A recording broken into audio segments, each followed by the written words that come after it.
আজি আমি বিশ্বনাথ জিলাত জিলা বিজেপিৰ সভাপতি প্ৰমুখে দলীয় কাৰ্যকৰ্তা আৰু সংবাদ মাধ্যমৰ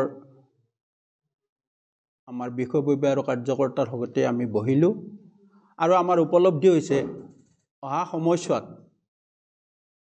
বিশ্বনাথ জিলাত 3খন আসনতে NDA এলায়েন্সে অভিলেখ সংখ্যক ভোটেৰে বিজয় সাব্যস্ত কৰিব। ইয়াৰ মূল কাৰণ হৈছে বিগত সময়ত অসমৰ ৰাইজে বিকল্পৰ সন্ধান নাপালে আৰু দ্বিতীয়তে বিজেপি নেতৃত্বাধীন NDA এলায়েন্সে যি ধৰণৰ উন্নয়নৰ কাম কৰিছে সেই উন্নয়নৰ প্ৰতি বা সেই উন্নয়ন দেখি ৰাইজ আশ্বস্ত হৈছে আৰু সেই কাৰণে আকৌ এবাৰ অসমত বিজেপি নেতৃত্বাধীন NDA চৰকাৰ হ'ব। যোৱা সময়ছোৱাত কংগ্ৰেছে কেৱল বিজেপিক সমালোচনাহে কৰি থাকিলে। কোনোটো ইস্যুতে কংগ্ৰেছে কি কৰা উচিত বা ৰাইজৰ ওচৰত তেখেতসকলৰ কি বিকল্প পন্থা আছে সেই বিষয়ে কোনো ধৰণৰ কৰ্মসূচী দাখিল কৰিবলৈ সক্ষম নহ'ল। আৰু আজি কংগ্ৰেছৰ নেতৃত্বত যি এলায়েন্সৰ প্ৰস্তুতি চলিছে সেই এলায়েন্সো এক ভেকো ভাওনাত পৰিণত হৈছে। অখিল গগৈ, লুৰিণজ্যোতি গগৈ, গৌৰৱ গগৈ এই তিনিও গগৈৰ মতামত ভিন্ন ভিন্ন।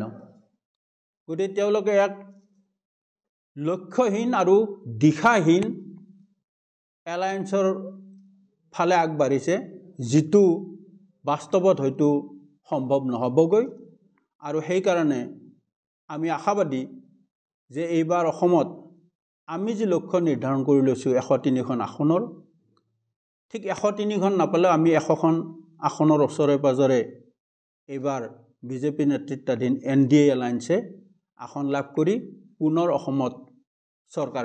আজি আমি বিশ্বনাথ জিলাত জিলা বিজেপিৰ সভাপতি প্ৰমুখে দলীয় কাৰ্যকৰ্তা আৰু সংবাদ মাধ্যমৰ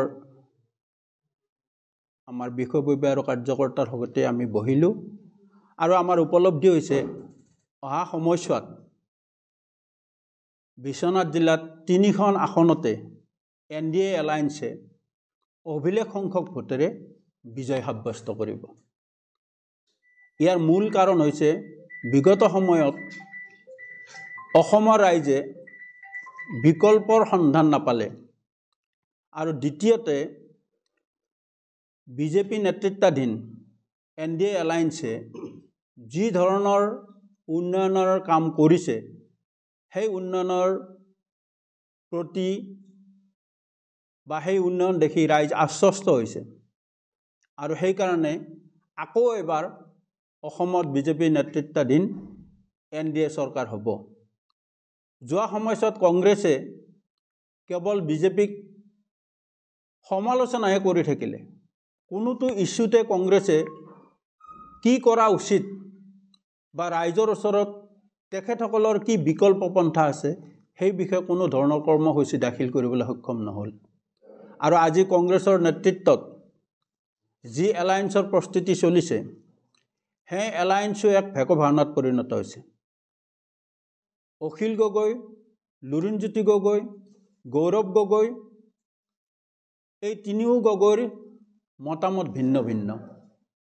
গতিকে তেওঁলোকে এক লক্ষ্যহীন আৰু দিশাহীন এলায়েন্সৰ ফালে আগবাঢ়িছে, যিটো বাস্তৱত হয়তো সম্ভৱ নহ'বগৈ আৰু সেইকাৰণে আমি আশাবাদী যে এইবাৰ অসমত আমি যি লক্ষ্য নিৰ্ধাৰণ কৰি লৈছোঁ 103খন আসনৰ, ঠিক 103খন নাপালেও আমি 100খন আসনৰ ওচৰে পাজৰে এইবাৰ বিজেপি নেতৃত্বাধীন NDA এলায়েন্সে আসন লাভ কৰি পুনৰ অসমত চৰকাৰ গঠন কৰিব।